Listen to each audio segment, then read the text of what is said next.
Sa mga naghahanap ng healthy food choices, tampok ang mga pagkaing plant-based sa isang vegan food festival sa Pasay City. May unang balita si Von Aquino. Egg omelette, siopaw at gyoza na plant-based kaya walang halong karne. Meron ding desserts at drinks na dairy-free.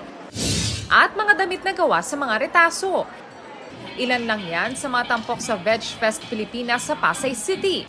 Present din ang ilang cute na rescued aspin na pwedeng i-adopt. Ayon sa organizer ng Veg Fest, hindi lang sa pag-iwas sa pagkain ng karne at dairy products sa pagiging vegan. Yung totality ng pagiging vegan is nagiging kind ka sa kababayan mo, sa kapwa-tao mo. Yun. Not just sa mga animals, yes. May ilang dumalo sa fest na nakumbinsi raw na subukan maging vegan. Yung concept niya, yung idea, it's really changing not just me but also the environment itself. Super nagulat ako na parang yung mga akala ko hindi pwede palang maging vegan. Ang proceeds na malilikom sa Veg Fest ay mapupunta sa mga piling foundation at organization.